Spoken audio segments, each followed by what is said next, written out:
नमः संस्कृताय। नमस्कार प्रिय विद्यार्थियों, स्वागत आपका अपने YouTube चैनल समर्पण संस्कृत क्लासेस पर। जैसा कि आप सभी को पता है कि हम 12वीं कक्षा की एनसीईआरटी की जो लेसन है उसका अध्ययन कर रहे हैं। तो हमने पार्ट 1 में 3 लेसन की जानकारी प्राप्त कर ली है, उनकी व्याख्याएं कर ली है, जो इम्पोर्टेंट सूक्तियाँ थी वो भी कर ली है।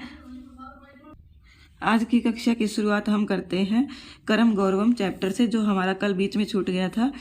यह पाठ श्रीमद् भगवत गीता के दूसरे और तीसरे अध्यायों से लिया गया है। कहाँ से लिया गया है?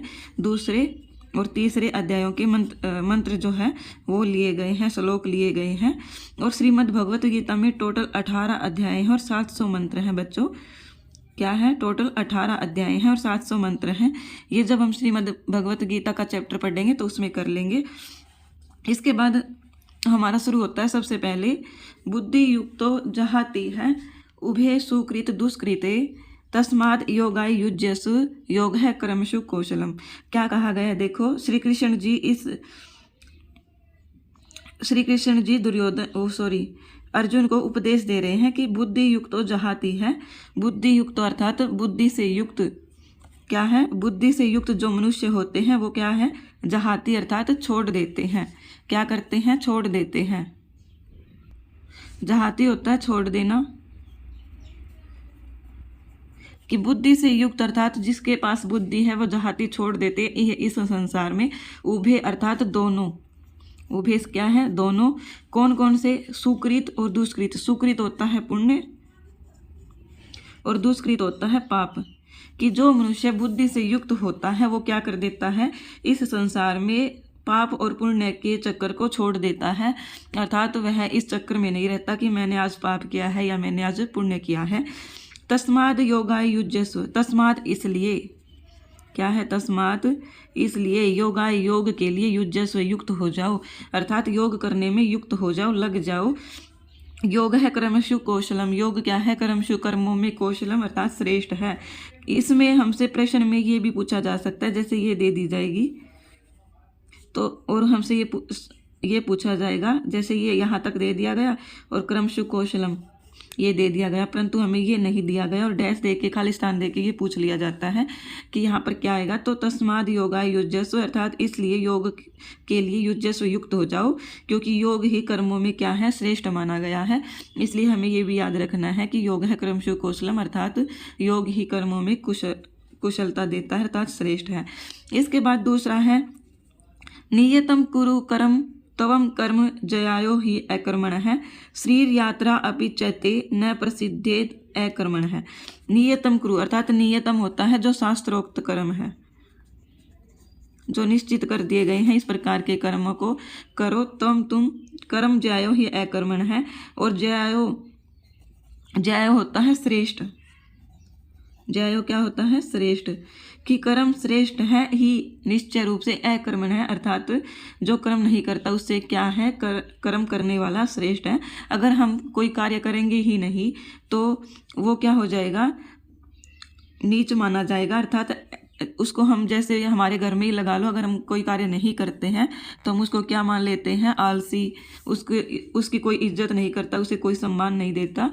पर इसमें कहा गया कि नियतम कुरु कर्म की शास्त्र में जो कहे गए हैं इस प्रकार के कर्मों को करो, क्योंकि कर्म न करने से तो कर्म करना ही श्रेष्ठ है, फिर चाहे वह किसी प्रकार का कर्म हो। जैसे अगर हमारे कॉलेज में किसी प्रकार का कंपटीशन रख दिया गया है और हमने उस कंपटीशन में, या फिर कोई एग्ज़ाम है मान लो, हमने उस एग्ज़ाम में पार्टिसिपेट ही नहीं किया, हम एग्ज़ाम देने ही नहीं गए, तो इससे बेस्ट कौन होगा? जो एग्ज़ाम देगा और चाहे वो फेल हो जाओ, परंतु वो उत्तम माना जाएगा। परंतु ऐसे व्यक्ति को उत्तम नहीं माना जाता जो एग्ज़ाम में फेल होने के भय से क्या है? अब एग्ज़ाम देने ही ना जाए, परीक्षा देने ही ना जाए।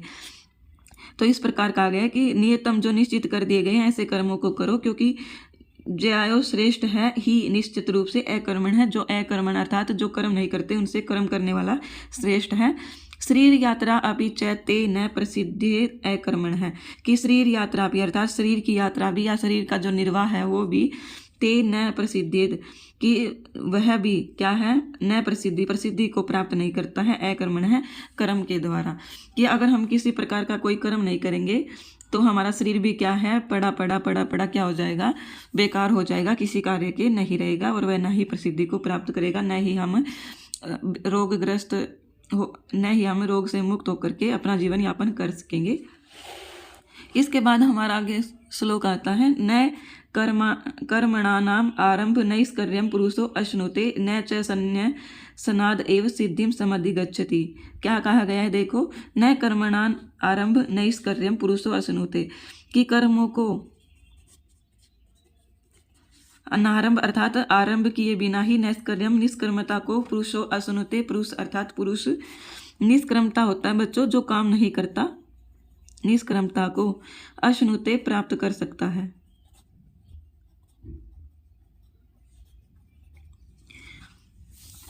क्या कहा गया कि न जो कर्माणाम अनारंभ, कर्मों को आरंभ किए बिना ही व्यक्ति अर्थात या पुरुष नैष्कर्यम निष्कर्मता को अश्नुते किस प्रकार प्राप्त कर सकता है, न च संन्यासनाद एव, संन्यासाद होता है छोड़ देने से या त्याग देने से, एव ही सिद्धिम सिद्धि को समधिगच्छति प्राप्त करता है।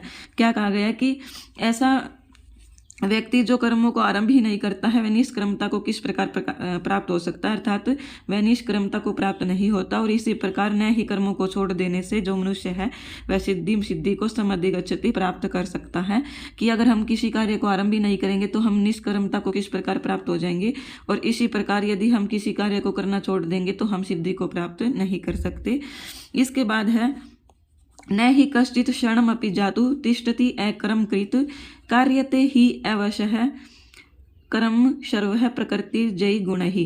क्या कहा गया है कि न ही निश्चय रूप से, क्या है, ही निश्चय रूप से कश्चित कोई क्षणमपि, क्षण भर के लिए भी, क्षण भर के लिए अर्थात पल भर के लिए भी, जातु तिष्ठति अकर्म कृत अर्थात अकर्म अर्थात कर्म को करने को नहीं छोड़ सकता है। कि कोई भी ऐसा व्यक्ति नहीं है कि जो थोड़े से पल के लिए भी किसी कार्य को करना छोड़ दे। जैसे हम सारा दिन किसी न किसी कार्य में व्यस्त रहते हैं, चाहे कोई पड़ा पड़ा फ़ोन ही क्यों ना चला रहा हो, वो भी क्या है कि कोई ना कोई कार्य कर रहा है, एक्टिविटी कर रहा है। तो इसमें कहा गया है कि कोई भी क्षण भर के लिए भी नहीं रह सकता अकर्मकृत, बिना कर्म किए। और आगे है, कार्यते ही अवशः कर्म सर्वः प्रकृति जयी गुण है। प्रकृति जयी गुण अर्थात स्वाभाविक गुण, स्वाभाविक गुण है ये। किस प्रकार का गुण कि हम जो मनुष्य है वो किसी भी प्रकार का कार्य किए बिना नहीं रह सकता। वह चाहे अपनी पसंद का कोई भी कार्य कर रहा हो, परंतु वह सारा दिन कुछ ना कुछ करता रहता है। तो ये जो है मनुष्य में स्वाभाविक गुण पाया जाता है। कार्यते ही वशः कर्म है सर्वः, सर्वः सभी जो मनुष्य है वो क्या है, स्वाभाविक गुण से वश है, परवश है, और परवश होकर अर्थात अधीन होकर इसके कार्य करते हैं। कि जैसे हम जो मनुष्य हैं वो किसी न किसी समय कोई ना कोई कार्य करते रहते हैं, ना ही हमारा दिमाग फ्री बैठता है, ना ही हमारे हाथ पैर फ्री बैठते हैं, हम कुछ न कुछ करे रहते हैं, करते रहते हैं। तो इसमें कहा गया कि यह जो गुण है ये प्रकृति स्वाभाविक रूप से सभी मनुष्यों में मिले हैं, और वो जो मनुष्य है वो इस प्रकार इसके अधीन है कि उसको ये सब अर्थात सारा दिन कुछ न कुछ करते रहना पड़ेगा। ऐसा कोई भी इंसान नहीं है जो सारा दिन निष्क्रिय पड़ा रहेगा। वह तो कोई न कोई बीमारी से या फिर जो मृत्यु को प्राप्त करता है वही निष्क्रिय हो सकता है। जीवित व्यक्ति कभी भी निष्क्रिय नहीं हो सकता। आगे है, तस्मात् अशक्तः सततम कार्यम कर्म समाचरः असक्तो ही आचरण कर्म परम आपनोति पुरुष है। क्या कहा गया कि तस्मात् इसलिए अशक्त है, आसक्ति से रहित हो जाओ, सततम निरंतर कार्यम कर्म को करो, समाचरः आचरण पूर्वक, कि इसलिए आसक्ति से रहित होकर लगातार कार्य को करो। असक्तो ही आचरण कर्म परम आपनोति पुरुष, अर्थात असक्तो अर्थात आसक्ति को छोड़कर ही निश्चित रूप से कार्य को करता हुआ पुरुष जो है परम आपनोति, परम अर्थात श्रेष्ठता को आपनोति प्राप्त करता है। कि जो मनुष्य सारा निरंतर कुछ न कुछ कार्य करता रहता है अपने व्यवहार से, वह क्या है, श्रेष्ठता को प्राप्त करता है। आगे है, कर्मणैव ही संसिद्धि आस्थिता जनकादय है, लोक संग्रम एवापि संपश्यन कर्तुम अर्हस। इसमें क्या बताया गया है कि जो विद्वान पुरुष हुए हैं पहले, उन्होंने कर्मों से किस प्रकार उन्होंने कर्मों से किस प्रकार से सिद्धि को प्राप्त किया है इस श्लोक में ये बताया गया है। तो देखो, कर्मणैव ही संसिद्धिम आस्थिता जनकादय है, अर्थात कर्मणैव कर्मों से ही, क्या कहा गया है, कर्मणैव कर्मों से ही, निश्चय से, एव का मतलब ही, कर्मों से ही अर्थात निश्चित रूप से, जनकादय है, जनकादय अर्थात सीता के जो पिता है जनक आदि कवियों ने क्या किया है, संसिद्धिम सिद्धि को, आस्थिता प्राप्त किया है। कि कर्मों से ही जनक आदि ऋषियों ने, मुनियों ने संसिद्धिम सिद्धि को, आस्थिता प्राप्त किया है। लोक संग्रम एवापि संपश्यन कर्तुम अर्हसि, लोक संग्रम अर्थात लोक संग्रह में ही, एव अपि भी, संपश्यन देखते हुए, कर्तुम अर्हसि तुम कर्म को करने के योग्य बनो। कि लोक संग्रह अर्थात लोक के कल्याण के लिए, लोक के कल्याण के लिए ही, अर्थात लोक के कल्याण को संपश्यन होता है देखते हुए ही, कि लोक के कल्याण को देखते हुए ही तुम क्या करो, कर तुम अर्हसि, कार्य को करने के, अर्हसि होता है योग्य बनो। कि तुम इस प्रकार कर्म नहीं कर रहे तो लोक के कल्याण के लिए ही कर्म कर लो, इस प्रकार का उपदेश श्री कृष्ण जी देते हैं। इसके बाद है यत यत आचरति श्रेष्ठ तत् तद देवतरो जन है, स यत प्रमाणम कुरुते लोक है तद अनुवर्तते। क्या कहा गया है कि यत यत आचरति, यत यत अर्थात जैसा जैसा आचरति आचरण करता है, क्या है, जो जो आचरति होता है आचरण करना, व्यवहार करना, आचरण करता है, श्रेष्ठ है तत् तत् देवतरो जन है, अर्थात तत् तत् वह कि जो श्रेष्ठों से अभिप्राय है, जो श्रेष्ठ मनुष्य होते हैं, जो विद्वान लोग होते हैं, यत यत जैसा जैसा आचरति आचरण करते हैं, तत् तत् वैसा वैसा, इतरो अर्थात इतर होता है अन्य लोग, जो साधारण मनुष्य होते हैं वो क्या करते हैं, जन से होता है लोग, जो अन्य जन होते हैं वो क्या करते हैं, उनका आचरण करते हैं। कि जिस प्रकार का आचरण विद्वान लोग करते हैं, जैसे हम ही लगा लो, हम अगर स्कूल में पढ़ते थे, अगर हमारे जो अध्यापक होते हैं, हम उनकी बातों का अनुसरण करते थे, हमसे अध्यापक जो हमें कह देते थे हम उनकी बातों को मानते थे। इस प्रकार इसमें कहा गया कि जो श्रेष्ठ लोग होता है वो जैसा जैसा आचरण करता है, मनुष्य अन्य जो लोग हैं वो भी उसी प्रकार का आचरण करता है। जैसे कहा भी जाता है कि स्कूल में हम जैसे अभी टीचर बनने की तैयारी कर रहे हैं, तो हमें ये पता होना चाहिए कि हम इतने संस्कार में जाए और इतनी अच्छी पर्सनैलिटी से स्कूल में जाएं, क्योंकि बच्चे हमारी छोटी छोटी बातों को नोट करते हैं कि हम किस प्रकार का आचरण कर रहे हैं, हम किस प्रकार बैठ रहे हैं, किस प्रकार खड़े हो रहे हैं, किस प्रकार चल रहे हैं। इसलिए हमें अपने आचरण को सुधार लेना चाहिए अगर हम अपना आचरण सही नहीं कर रहे हैं तो, क्योंकि हमारे जो विद्यार्थी होते हैं वो क्या करते हैं, अध्यापक का अनुसरण करते हैं, उनकी बातों को मानते हैं। इसलिए इसमें कहा गया कि जो श्रेष्ठ लोग होते हैं वो जैसा जैसा आचरण करते हैं वैसा वैसा ही अन्य लोग इसमें आचरण करते हैं। स यत प्रमाणम कुरुते लोक है तद अनुवर्तते, स वह यत जो प्रमाण रूप से करता है, लोक भी उसी प्रकार अनुवर्तते परिवर्तित हो जाता है। कि जैसे वह करता है श्रेष्ठ मनुष्य, उसी प्रकार लोक अनुवर्तते अर्थात जो संसार के लोग हैं वह अनुवर्तते परिवर्तित हो जाते हैं उसके साथ। इसके बाद आगे श्लोक है, न बुद्धि भेदम जनयेद अज्ञानम कर्म संगिनाम जोशयेत सर्वकर्माणि विद्वान युक्त समाचरण। क्या कहा गया, देखो कि विद्वान लोगों को कर्म संगिनाम अर्थात कर्म में आसक्ति रखने वाले,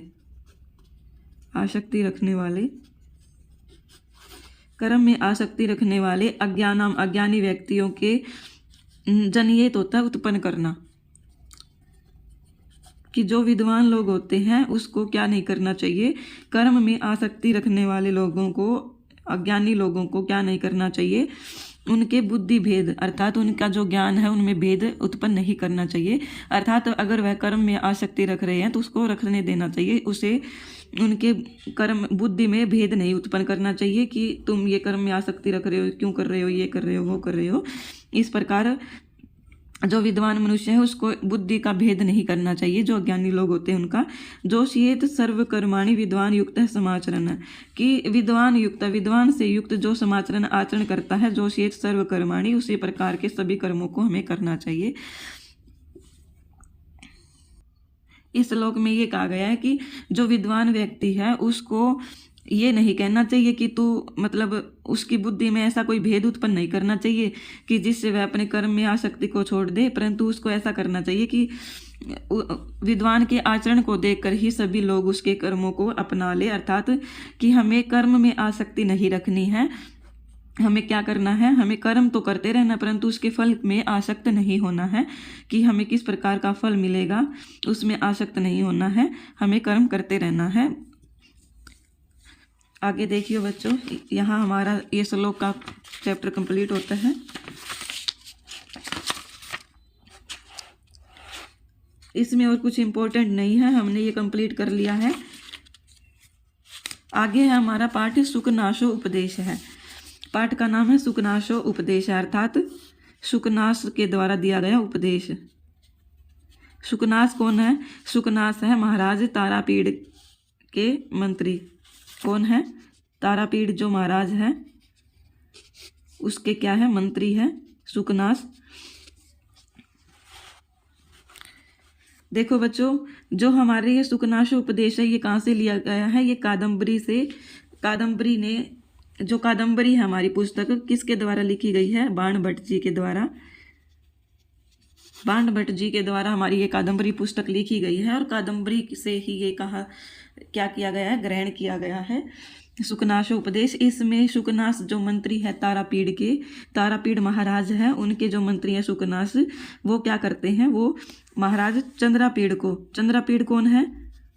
चंद्रापीड़ वो व्यक्ति है जो महाराज तारापीड़ के पुत्र हैं और राजा बनने के लिए जिसका अभिषेक किया जा रहा है। क्या है? राजा बनने के लिए जिसका अभिषेक किया जा रहा है।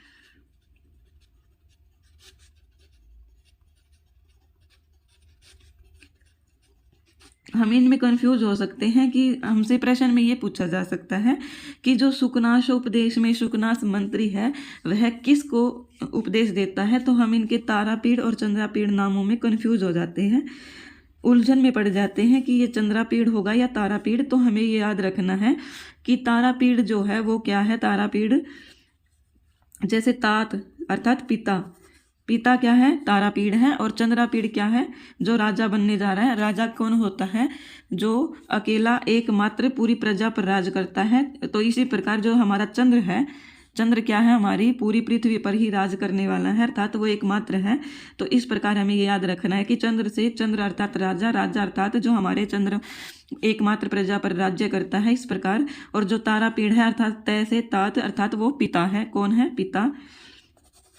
कि जो तारापीड़ है वो तो पिता है और चंद्रापीड़ जो है वो राजा बनने के लिए जिसका अभिषेक किया जा रहा है वो है। और जो सुकनास जो मंत्री है वो किसको उपदेश देते हैं? वो सुकनास मंत्री जो है वो चंद्रापीड़ को उपदेश देते हैं ताकि वह राजा बनने के बाद किसी भी भोग ऐश्वर्य में आसक्ति न कर ले, वह प्रजा के कल्याण के लिए ही रहे। इस पर सुकनास तारापीड़ के कहने पर चंद्रापीड़ जी को उपदेश देते हैं। जो हमारे बाण भट्ट जी हैं वो किसके राज्यकाल में रहे हैं? अर्थात इसमें हमसे प्रश्न में ये भी पूछा जा सकता है कि जो हमारे बाण भट्ट जी हैं वो किस राजा के आश्रय में रहे हैं? तो वो हर्षवर्धन राजा के आश्रय में रहे हैं। हर्षवर्धन 606 ईस्वी से 648 ईस्वी का इनका समय रहा है। और जो कादम्बरी ग्रंथ है वो क्या है? एक कथा ग्रंथ है। कादम्बरी कथा ग्रंथ है। और इनकी एक अन्य रचना है हर्षचरित। हर्षचरित क्या है? हर्षचरित इन्होंने क्यों लिखा? इन्होंने लिखा हर्षवर्धन के कहने पर। और इनका हर्षचरित जो है वो क्या है? हर्षचरित एक आख्यायिका ग्रंथ है। हमसे इस प्रकार के भी प्रश्न पूछे जाते हैं बच्चों कि यह किस टाइप का ग्रंथ है? तो कादम्बरी कथा ग्रंथ है और हर्षचरित आख्यायिका ग्रंथ है। इस प्रकार इसमें और कुछ इम्पोर्टेंट नहीं है। इसमें सिर्फ जो सुकनास मंत्री हैं वो राजा चंद्रापीड़ को जो जिसका अभिषेक होने जा रहा है उसको उपदेश देते हैं, यह हमें याद रखना है।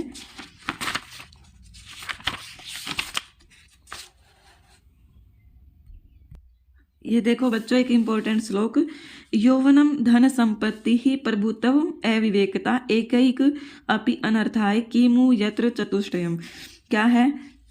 जो जो मंत्री सुकनास होते हैं वो महाराज चंद्रापीड़ को जिसका राज्य अभिषेक होने जा रहा है उसको उपदेश देते हैं कि यौवनम अर्थात युवावस्था, क्या है? यौवनम युवावस्था, युवावस्था।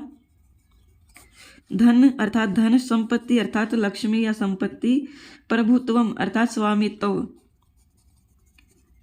कि मैं सभी का स्वामी हूँ, अपना स्वामित्व जमाना, ये सब क्या है? अविवेकता के कारण है। अर्थात इससे क्या होता है? अविवेकता आती है। एकम अपि अनर्थाय, क्या है कि ये जो सभी चारों दिए गए हैं, यौवनम, धन और संपत्ति और प्रभुत्वम, ये चारों ही क्या है? अविवेकता के कारण है। एकक अमि अनर्थाय अर्थात, क्षमा करना बच्चों, ये देखो यौवनम एक है, इसके बाद धन संपत्ति, ये पूरा शब्द एक है अर्थात दूसरा, प्रभुत्व तीसरा, और अविवेकता फोर्थ है। कि जो यौवनम, धन संपत्ति अर्थात युवावस्था, धन संपत्ति और स्वामित्व और अविवेकता, ये चारों ही क्या है? एक भी अगर किसी व्यक्ति में यौवन है तो वो भी अनर्थ का कारण होता है, अगर धन संपत्ति है तो वो भी अनर्थ का कारण होता है, प्रभुत्व है अगर वह खुद को ही राजा समझता है तो वो भी अनर्थ का कारण होता है। इसी प्रकार किसी मनुष्य में अविवेकता है तो वो भी अनर्थ का ही कारण होता है। कि ये सभी एक एक करके भी अगर किसी मनुष्य में हो तो ये भी अनर्थ का कारण है। किमु यत्र चतुष्टयम, तो किमु क्या कहना? यत्र जहाँ पर चतुष्टयम, ये चारों एक साथ हो,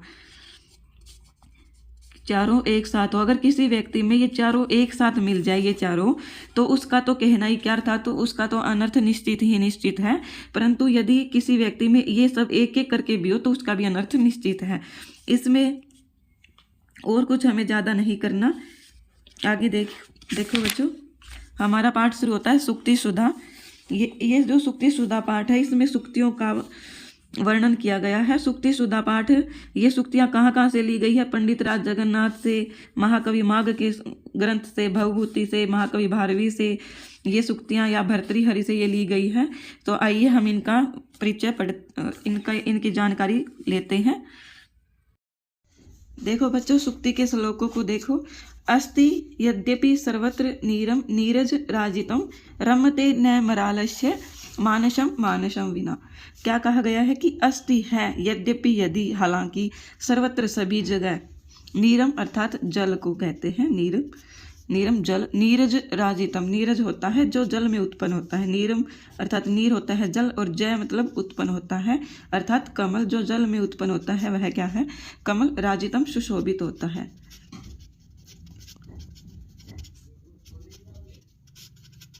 देखो कि यद्यपि, हालांकि, सर्वत्र सभी जगह, नीरम जल में, कमलम कमल, नीरजम कमल, राजितम सुशोभित होता है। रमते न मरालस्य मानसम मानसम विना, कि रमते न, रमते होता है नहीं रमता है अर्थात मन नहीं लगता है। मरालस्य होता है हंस का। क्या है मरालस्य? हंस का। मरालस्य अर्थात हंस का, इसमें षष्ठी विभक्ति का प्रयोग किया गया है। मरालस्य हंस का। मानसम विना अर्थात जो हंस है उसका किसके बिना मन नहीं लगता है? मानसरोवर के बिना। मानसम होता है मानसरोवर। कि जो हंस होते हैं वो कहीं ऐसे वैसे जगह पर नहीं रहते, वो कहाँ रहते हैं? मानसरोवर में। क्योंकि जैसे बोला जाता है कि जो हंस होते हैं वो जल में रहते हैं, परंतु इसमें कहा गया है कि जो मतलब हालांकि जल हर जगह है, जैसे नहर चलती है उसमें भी वो होता है, जल होता है। कोई पीने का तालाब होता है उसमें भी जल होता है। इसी प्रकार कोई जब जैसे हमारे गांव में बनी हुई है वाटर वर्क्स, उसको भी हम तालाब बोल सकते हैं। पानी उसमें भी इकट्ठा होता है। इसी प्रकार जो गाय भैंसों को नहलाने के लिए जोड़ बना होता है उसको भी हम तालाब अर्थात पानी से युक्त बोल सकते हैं। कि इसमें कहा गया कि हालांकि सभी जगह जल है, जैसे समुद्र में भी, नदियों में भी, इसी प्रकार कि जैसे सभी जगह जल है, और कमल भी सुशोभित होता है सभी में, क्योंकि जहाँ कीचड़ होगा या पानी होगा वहीं पर कमल भी होंगे। परंतु जो हंस है वो कहाँ पर रहता है? वह केवल और केवल मानसरोवर में ही रहता है। मानसरोवर के बिना उसका मन नहीं लगता।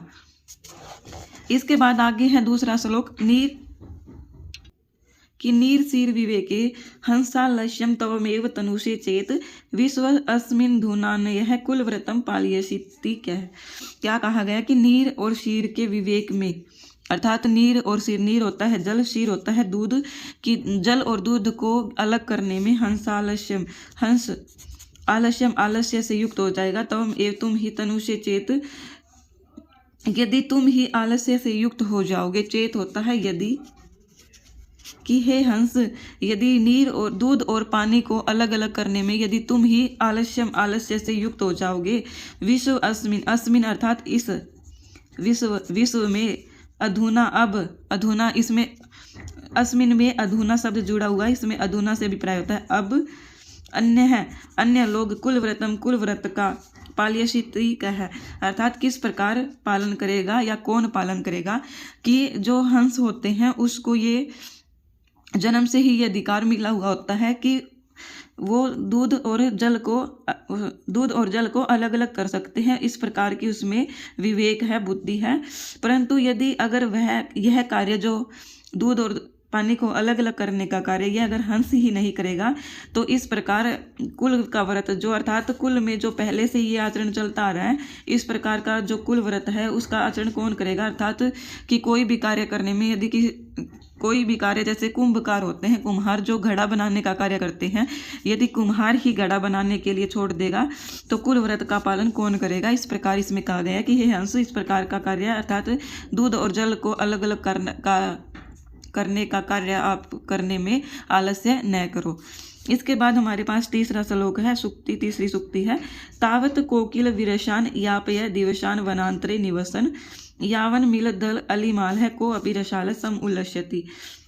इसमें ये देखो बच्चों, ये जो पहले 3 श्लोक है ये किसके हैं, जगन्नाथ द्वारा लिखे गए हैं। किसके द्वारा लिखे गए हैं, जगन्नाथ, पंडित जगन्नाथ जी के द्वारा लिखे गए हैं तीनों के तीनों श्लोक। तो हमें ये याद रखना है कि हमसे प्रश्न में ये पूछा जा सकता है कि ये श्लोक अर्थात ये सुक्ति किसके द्वारा रचित है, तो पंडित राज जगन्नाथ के द्वारा।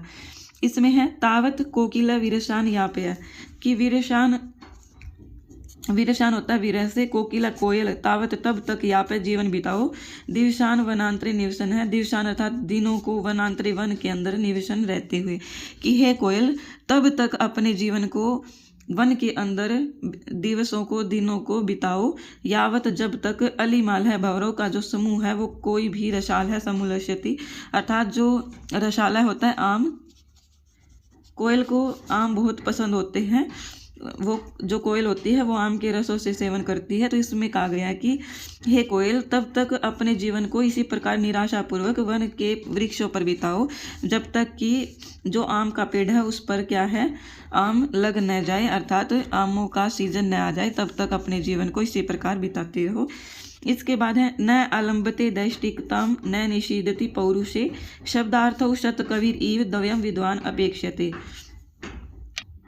इस उक्ति में कहा गया है कि न आलम्बते, नहीं लेते हैं सहारा, आलम्बन होता है सहारा लेना, और न मैंने नहीं, कि जो सहारा नहीं लेते हैं, दैष्टिकताम होता है भाग्य का, न निषीदति, न ही सहारा लेते पौरुषे, पुरुषार्थ का, कि जो मनुष्य न तो भाग्य का सहारा लेते हैं और न ही पुरुषार्थ का सहारा लेते हैं, वह किस प्रकार है, शब्दार्थ, शब्द और अर्थ को शत कवि, एक अच्छे कवि की तरह, सत होता है अच्छा कवि, इव कवि की तरह, शब्दार्थ, शब्द और अर्थ को द्वयम, दोनों को द्वयम अर्थात कौन कौन से, भाग्य और पुरुषार्थ को विद्वान अपेक्षते, विद्वान अपेक्षा करते हैं, कि जो व्यक्ति न तो भाग्य के ऊपर रहकर अपना जीवन यापन करता है कि मेरे भाग्य में तो यही सब कुछ लिखा है, अर्थात कि मेरे भाग्य में यही लिखा है तो मेरे साथ ये होकर ही होकर रहेगा, या फिर न अपने पुरुषार्थ को प्रायोरिटी देता है, प्राथमिकता देता है। तो इस प्रकार इनमें क्या है, दोनों को ही जो समान समझता है, वह किस प्रकार समान समझता है, जैसे जो कोई अच्छा कवि है वह शब्द और अर्थ दोनों को ही समान मानता है, इसी प्रकार विद्वान लोग क्या करते हैं, भाग्य और पुरुषार्थ को समान मानते हैं, न कि वह अपने भाग्य पर ही आधारित रहते हैं और न ही पुरुषार्थ पर, बल्कि दोनों को एक समान समझते हैं। इसके बाद है न किंचित अपि कुर्वाण है, सौख्यैर दुःखानि अपोहति तत् तस्य किमपि द्रव्यम यो हि यस्य प्रियजनो हो। क्या कहा है कि न, नहीं, किंचित अपि, कुछ भी, अपि होता है भी, कुर्वाण है करते हुए, सौख्यै दुखानि अपोहिति, सुख और दुख को अपोहिति प्राप्त करता है, कि जो मनुष्य कुछ न करते हुए भी सुख और दुख को अपोहिति होता है, छोड़ देता है या दूर कर देता है, कि न किंचित अपि, कुछ न करते हुए भी, न किंचित अपि, कुछ न करते हुए भी, सौख्य, सुख और दुख को दूर कर देता है, तत् तस्य, वह अश्य इसकी किमपि कुछ भी द्रव्य या स्नेह जो भी है, यश्य प्रियजनों, क्या है कि हमारा जो प्रियजन होता है, यश्य जिसका जो प्रियजन है वो क्या करता है, कुछ न करते हुए भी उसके दुख को दूर कर देता है। यह सूक्ति कहाँ से ली गई है? ये जो चतुर्थ श्लोक है, ये श्लोक लिया गया है महाकवि माघ द्वारा लिखा गया है। शिशुपाल वध में होगा शायद, ये माघ की रचना वही प्रसिद्ध है, तो ये शिशुपाल वध का है, माघ द्वारा लिखित। इसके बाद पंचम श्लोक जो है ये भवभूति का उत्तर रामचरितम से लिया गया है। भवभूति उत्तर रामचरितम से लिया गया है। उत्तर रामचरितम से लिया गया है कि न किंचित अपि कुर्वाण है। इसमें कहा गया है कि जो हमारा प्रियजन होता है वह क्या करता है, वह कुछ न करते हुए भी हमारा क्या है, सुख और दुख से हमें दूर कर देता है, अर्थात सुख को प्राप्त करवाता है और दुख को दूर कर देता है। कि जैसे अगर हम किसी भी चिंता से ग्रस्त हो या फिर किसी तकलीफ में हो, दुख में हो, और हमारा जो प्रिय व्यक्ति होता है, जैसे हमारा कोई मित्र है, हमारा कोई अन्य प्रियजन है, वह जैसे हमारी माता है, वह हमारे पास आ जाए और हमें चाहे वह कुछ भी न करे, बल्कि हम उसको क्या करते हैं, उनके पास रहकर ही इतना सुख का अनुभव करते हैं। तो इसमें यही बताया गया है कि जो प्रियजन होता है वह कुछ न करते हुए भी सुख और दुख को दूर करवा देता है, सुख की प्राप्ति करवा देता है और दुख को दूर करवा देता है। इसके बाद आगे श्लोक है, यह जो श्लोक है सहसा विदित न क्रियाम अविवेक है परम आपदाम पदम, यह भारवी द्वारा लिखा गया है, भारवी जी द्वारा लिखा गया है। यह श्लोक कहाँ लिखा गया है? किरातार्जुनीयम में। किरातार्जुनीयम में इन्होंने यह श्लोक लिखा है, भारवी द्वारा लिखा गया है। क्या है श्लोक? सहसा अचानक, सहसा होता है अचानक से, विददित नहीं करना चाहिए, न विददित करना चाहिए, अर्थात कि अचानक से कोई कार्य नहीं करना चाहिए। क्रियाम अर्थात कार्य को, अविवेक है परम आपदाम पदम, कि अविवेक अर्थात बिना सोचे समझे कार्य करना, परम आपदाम श्रेष्ठ अर्थात महान, आपदाम आपदा को, विपत्ति को, पदम प्राप्त कर लेता है। कि जो मनुष्य बिना कुछ सोचे समझे कार्य को करता है, बिना कुछ विचार के कार्य को करता है, वह क्या करता है, घोर आपत्ति को या विपत्ति को प्राप्त कर लेता है। आगे है व्रीणते ही विमृश्य कारिणम गुण लुब्धा स्वयमेव संपद है।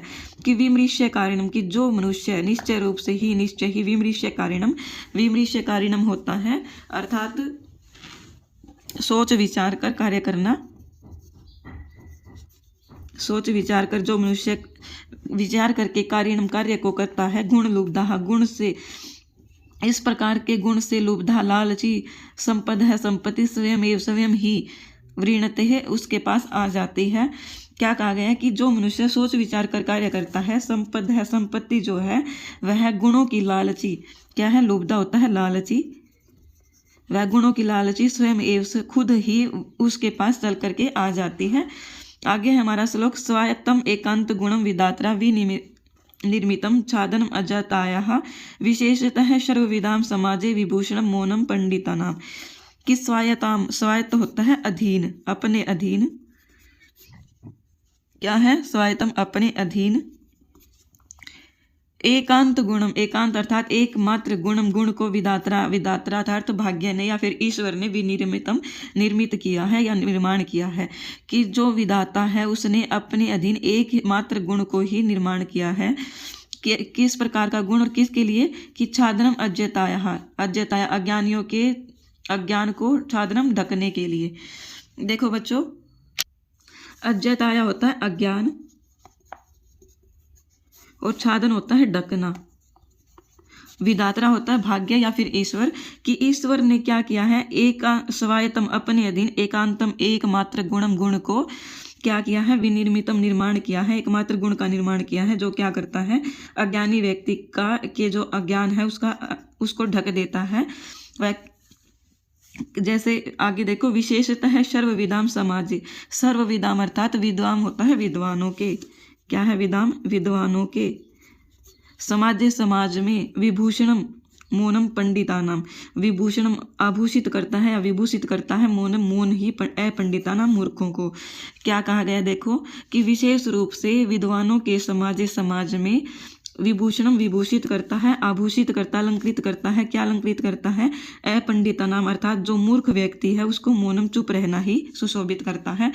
अगर हम किसी जैसे हम मान के चलो हमारे कोई अध्यापक है, मान लो वो अपनी मीटिंग कर रहे हैं, तो वो हमारे लिए तो बहुत बड़े विद्वान ही है। अगर हम वहाँ जाकर उनके बीच में कुछ भी जाकर के बोलते हैं तो हम क्या कहलाएंगे? मूर्ख ही कहलाएंगे। इसलिए कहा गया है कि वहाँ जाकर बोलने से अच्छा है कि जो विधाता ने एकमात्र ऐसा गुण बनाया है अज्ञानता को ढकने के लिए कि जो विद्वानों के समाज में भी आभूषित करता है, वह कैसा गुण है? मौनम अर्थात चुप रहना। अपंडिता नाम अर्थात मूर्खों का गुण है चुप रहना, कि विद्वानों की सभा में या समाज में अपंडिता नाम अर्थात मूर्खों को चुप रहना ही विभूषणम अलंकृत करता है, आभूषित करता है। इसके बाद आगे सूक्ति है विपत्ति धैर्यम।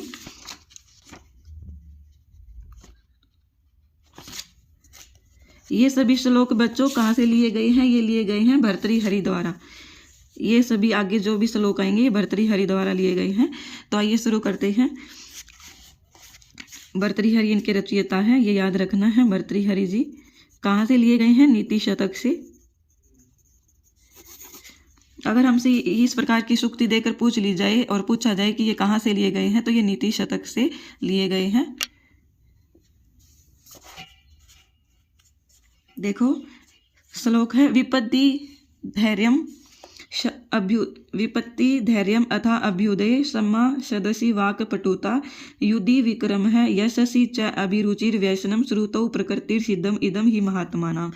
क्या कहा गया कि विपत्ति में अर्थात जो विपत्ति में धैर्यम धैर्य को क्या है? विपत्ति में धैर्य को, अभ्युदय अर्थात उन्नति में, अभ्युदय होता है उन्नति में क्षमा को अर्थात कि विपत्ति में तो धैर्य को धारण करता है जो व्यक्ति, और अभ्युदय क्षमा को धारण करता है अर्थात जब उन्नति हो जाती है तो क्षमा को धारण करता है। सदसी सभा में वाक पटुता बोलने में चतुर है। सदसी होता है सभा, वाक पटुता अर्थात बोलने में, पटुता अर्थात चतुर। युधि विक्रम है अर्थात युद्ध में विक्रम है, पराक्रम दिखाता है। यशसी च अभिरुचिर व्यसनम, यशसी अर्थात यश में अभिरुचि रखता है। व्यसनम श्रुतो प्रकृति सिद्धम ई महात्मानाम, कि इस प्रकार का सुना जाता है कि प्रकृति सिद्धम इदम यह प्रकृति सिद्ध स्वाभाविक रूप से सिद्ध है ही महात्मानाम महात्माओं में, कि ये सभी जो गुण है ये किसमें? प्रकृति स्वाभाविक रूप से है, ये महात्माओं में है।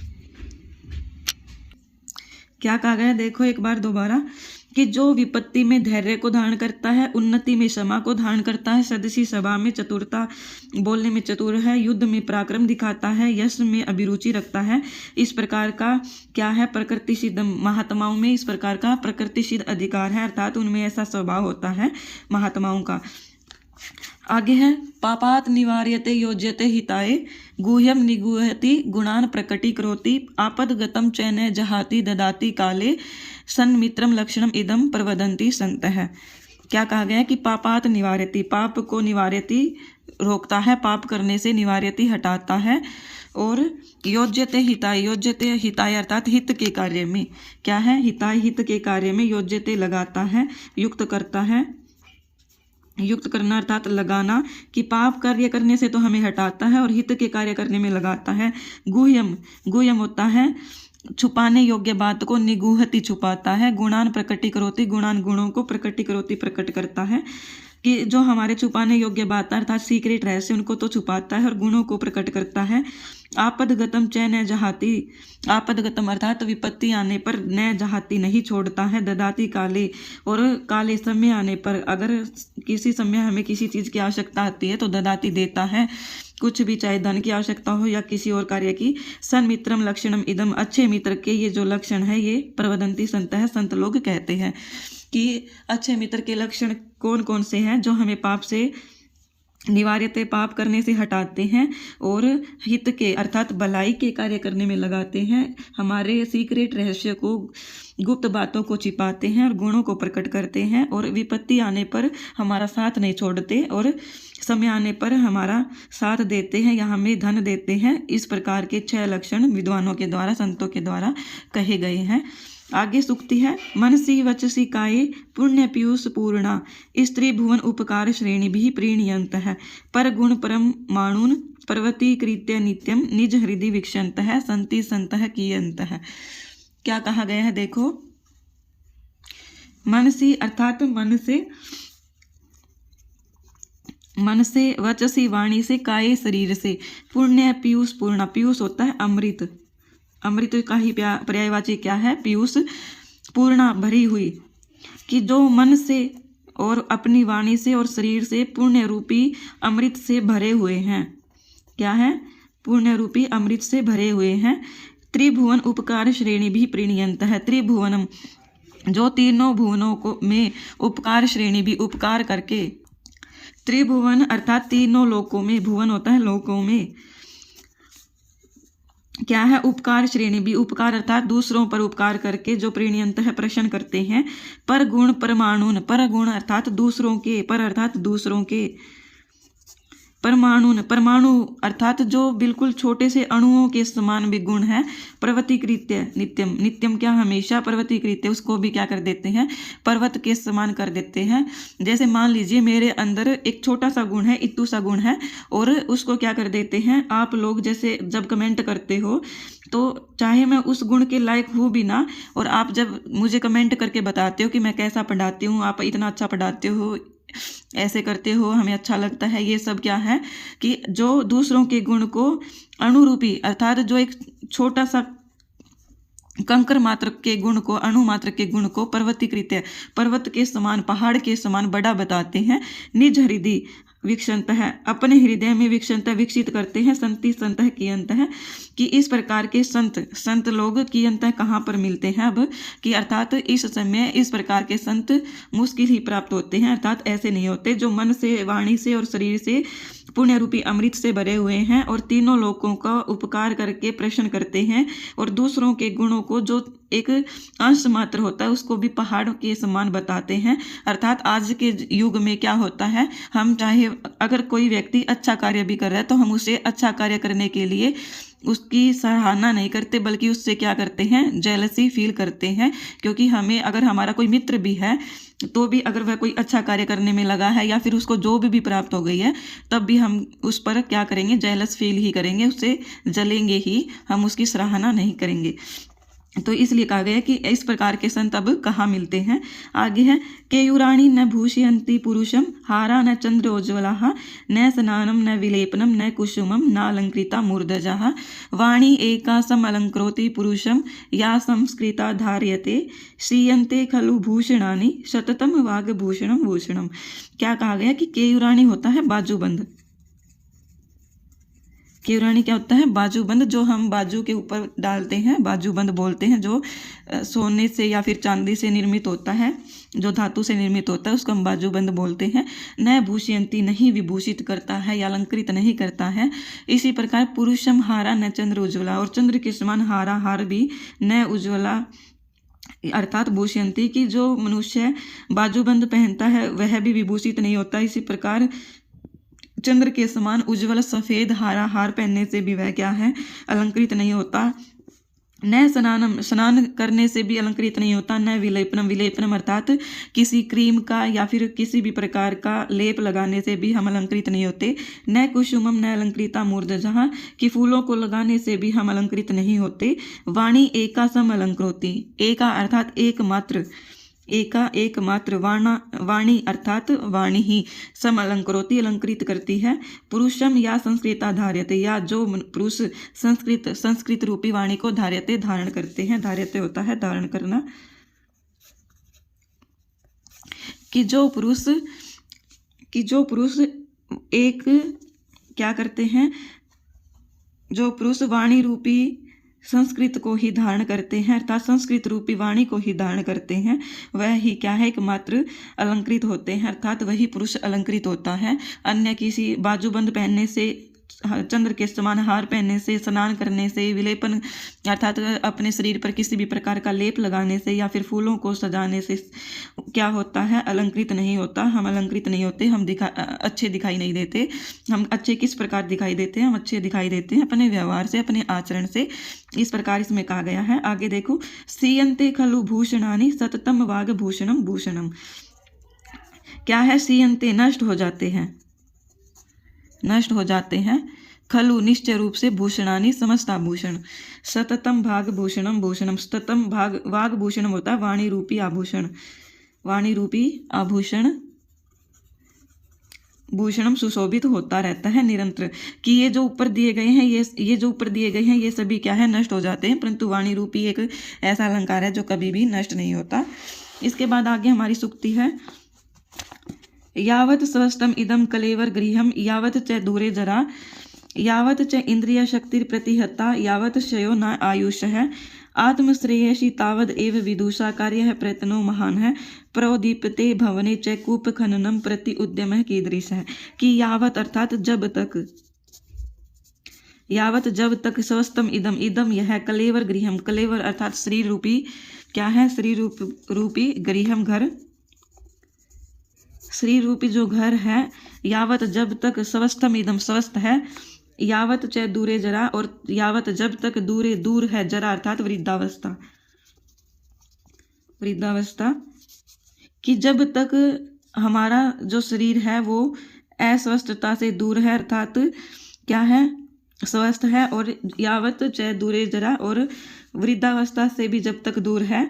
यावत च इंद्रिय शक्ति अप्रतिहता, यावत अर्थात जब तक इंद्रियों की, अर्थात जैसे हमारी आंख, नाक, कान, ये सब इंद्रियां हैं, इनकी शक्ति अप्रतिहता अर्थात नष्ट नहीं हो जाती। यावत शयो न आयुष, यावत अर्थात क्षय होना, नष्ट होना, न आयुष अर्थात आयु, कि हमारी जो आयु है वह भी नष्ट नहीं हो जाती। आत्मश्रेयसी तावद एव विदुषा कार्य प्रयत्नो महान, कि तब तक, तावद एव तब तक ही, विदुषा विद्वानों को, आत्मश्रेयसी अपने कल्याण के लिए, कार्य प्रयत्नो महान है कि महान कार्य को करना चाहिए, कि अपने कल्याण के लिए तब तक विद्वानों को महान कार्य करना चाहिए।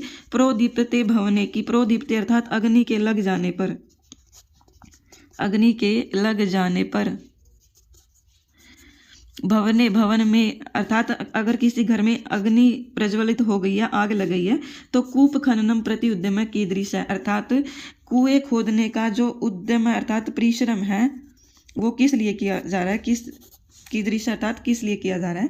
इसमें ये कहा गया कि हम, जैसे हमारा जो शरीर है या हम जो मनुष्य है, यावत जब तक स्वस्थ है तब तक, और जब तक हमसे वृद्धावस्था दूर है तब तक, और इसी प्रकार हमारी इंद्रियां जब तक नष्ट नहीं हो जाती और हमारी आयु जब तक नष्ट नहीं हो जाती, तब तक हमें क्या करना चाहिए?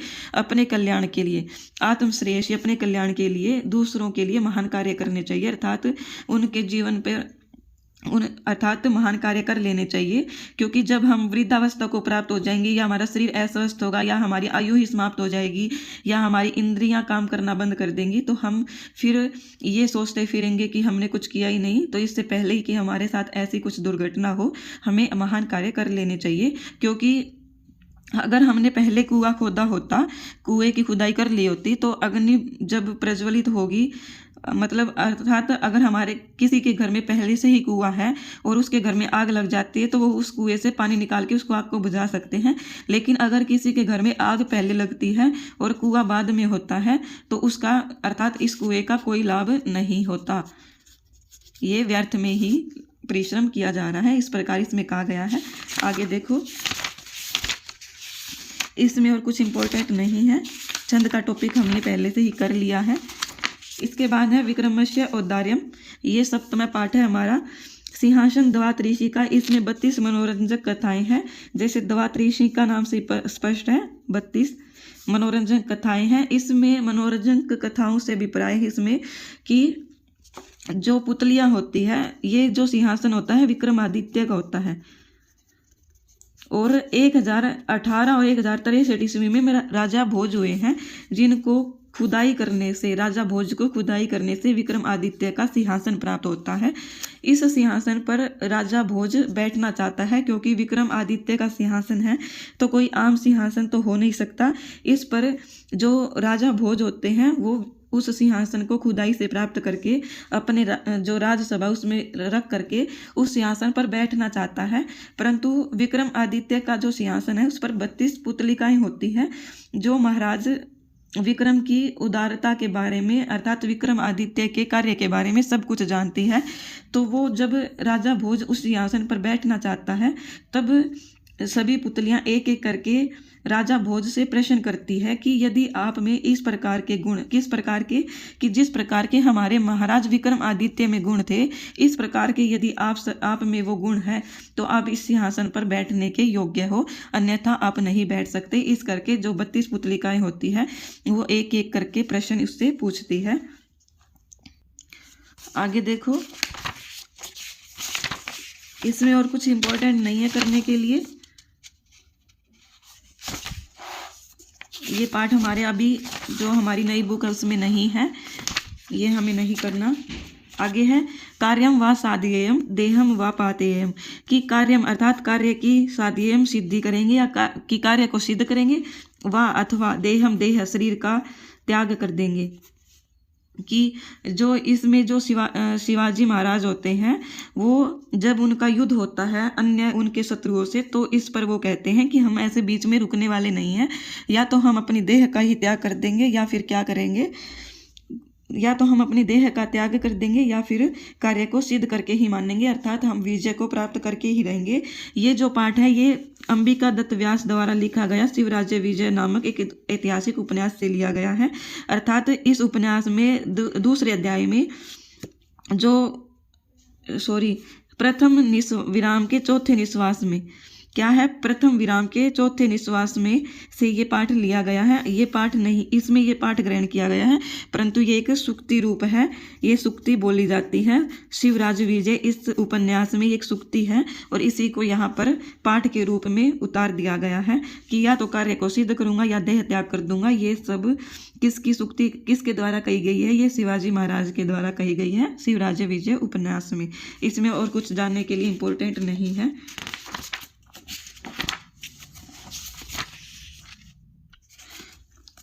और जो शिवाजी महाराज हैं अर्थात अंबिका दत्त व्यास जी हैं, इनके ऊपर शिवाजी इतिहास कथम आधारित है, अर्थात इस कथा के आधार पर एक और ग्रंथ लिखा गया है। क्या ग्रंथ है वो? शिवराज्योदय नामक महाकाव्य लिखा गया है। क्या है? शिवराज्योदय नामक महाकाव्य। अगर हमसे ये पूछा जाए कि शिवराज विजय के ऊपर कौन सा ग्रंथ है तो ये शिवराज्योदय ग्रंथ लिखा गया है। आगे हमारा दीनबंधु श्री नायार है, इसकी भूमिका जान लीजिए। इसके पाठ से हमें कुछ भी प्रश्न नहीं पूछे जाएंगे। यह पाठ कहाँ से लिया गया है? उड़िया भाषा के प्रख्यात साहित्यकार चंद्रशेखर दास वर्मा द्वारा विरचित है। कहाँ से? चंद्रशेखर दास वर्मा द्वारा विरचित पाषाणी कन्या कथा संग्रह से दीनबंधु श्री नायार है यह पाठ लिया गया है। इसके जो अनुवाद करता है वो कौन है? डॉक्टर नारायण दास। ये हमसे पूछा जा सकता है भूमिकाओं से प्रश्न कि यह जो दीनबंधु श्री नायार है पाठ है यह कहाँ से लिया गया है और यह मूल रूप से किस भाषा का ग्रंथ है। तो इस प्रकार हमें ये पता होना चाहिए कि चंद्रशेखर दास वर्मा ने इस पाठ के जो मूल पाठ है पाषाणी कन्या इसकी रचना की है। और इसके पाषाणी कन्या का अनुवाद किसने किया है? डॉक्टर नारायण दास ने। और किस में अनुवाद किया? संस्कृत भाषा में। और ये मूल रूप से किस भाषा में? उड़िया भाषा में। इससे ज़्यादा हमें इसमें कोई जानकारी नहीं प्राप्त करनी है। आगे ये देखो, प्रस्तुत कथाया मूल लेख है श्री चंद्रशेखर दास वर्मा उड़िया साहित्य शास्त्री। इसमें ये पीछे बताया जा चुका है कि ये जो मूल लेखक है इसके मूल लेखक कौन है? चंद्रशेखर दास वर्मा। और ये उड़िया साहित्य के क्षेत्र में प्रतिष्ठा प्राप्त कर चुके कथाकार हैं। इनका जो जन्म है वो 1945 में बताया गया है, 1945। इसके बाद है अस्य द्वादश कथा ग्रंथा एक नाट्य संग्रह त्रय समीक्षा ग्रंथा प्रकाशिता सन्ति। इसके ग्रंथ में क्या हो गया? इस पर द्वादश कथा ग्रंथ, 12 कथा ग्रंथ, 1 नाट्य संग्रह और 3 समीक्षा ग्रंथ प्रकाशित हो चुके हैं। इसके बाद हमसे पाषाणी कन्या और हमें इसमें कुछ भी याद नहीं रखना है। हमें सिर्फ ये याद रखना है कि मूल रूप से उड़िया भाषा में लिखा गया है और रचयिता कौन है? चंद्रशेखर दास वर्मा। और इसका जो अनुवाद किया है वो किसने किया है? डॉक्टर नारायण दास जी ने। किसने किया है? डॉक्टर नारायण दास जी ने। बच्चों 2 लेसन और रहते हैं आपके, इसमें से वो सभी चेंज हो गए हैं, तो वो पुस्तक से नहीं, वो हम फ़ोन से ही करेंगे। वो हम कल की कक्षा में करेंगे, क्योंकि आज ये आपका चैप्टर बहुत ज़्यादा बड़ा हो जाएगा। इसलिए आज की कक्षा को, अगर आपको ये कक्षा पसंद आई हो तो आप इस कक्षा को ज़्यादा से ज़्यादा शेयर करें और लाइक करना और कमेंट करना न भूलें अगर आपको कक्षा पसंद आई हो तो। और अगर नहीं पसंद आई तो मैं क्या कह सकती हूँ। धन्यवाद।